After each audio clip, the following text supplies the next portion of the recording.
A warning before you listen. What you are about to hear is not meant for children, nor for the faint of heart. This is an unfiltered retelling of ancient myths, told as they were born, raw, violent, unsoftened. Expect scenes of brutality, curses that linger, betrayals that reshape fate, and a hunger for power that shows no mercy.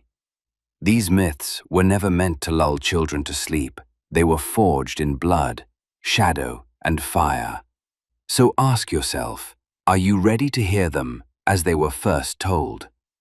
Sources and references can be found in the episode description. Chapter 2. From the Epic. The uprising from the cave to the edge of war, the unforgiving earth, when Gaia spoke the name of Deceit. The summit was cloaked in silence, not the kind that soothes, but the kind that lingers like the breath of a crime left unpunished. Zeus stood alone, mountains beneath him, clouds above, but none of them stood over him anymore. His skin was torn by the wind, his eyes split open from the inside, ripped by a thought that would not forgive, that the sky which birthed him was complicit, and the earth that carried tyrants had never said sorry.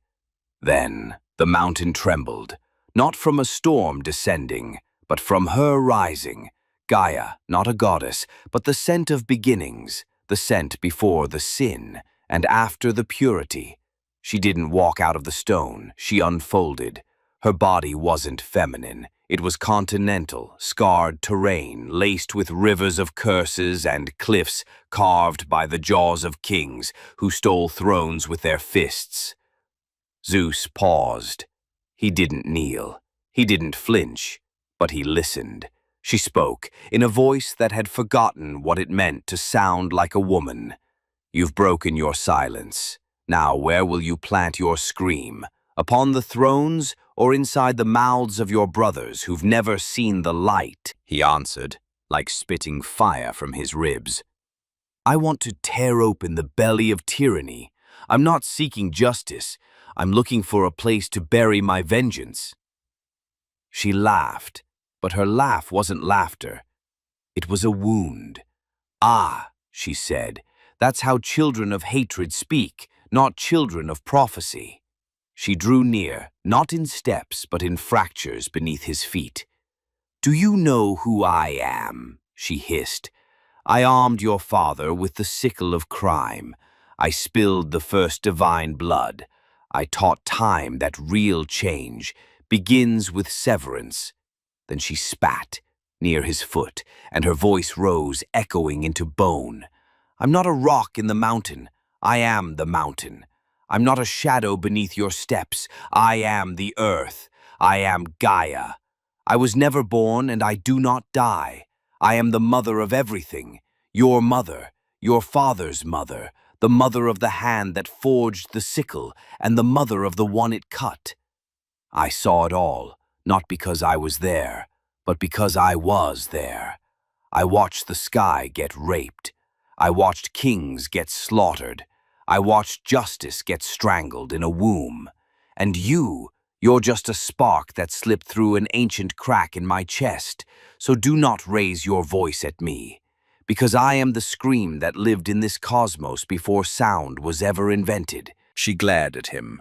I see you walking as if you were fed at the breast, but truth, no one nursed you, no one raised you, you were never born. You were forged in silence from stone that shattered the moment it heard your name. Zeus stepped closer. Did you come to frighten me? He asked. Or are you here to beg forgiveness? Her laughter this time cut deeper. It didn't echo, it opened wounds. I beg for nothing, she said, but I warn you. Don't think rage is enough. Rage ignites, but it does not dethrone. Only deceit can shatter crowns. She paused, then lifted a finger, pointed to another mountain, the one where clouds swam but never cracked. There, she said, there waits a woman, not a whore, not a mother, Something else. Her name is Metis. Metis wasn't born for love. She was carved to dismantle tyrants.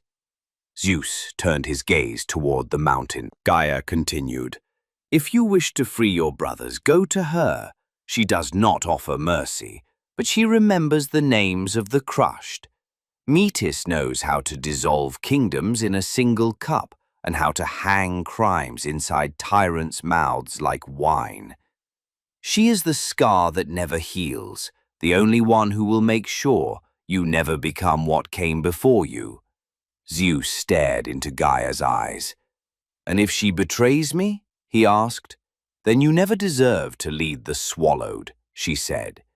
Then she vanished. The mountain split and swallowed her whole.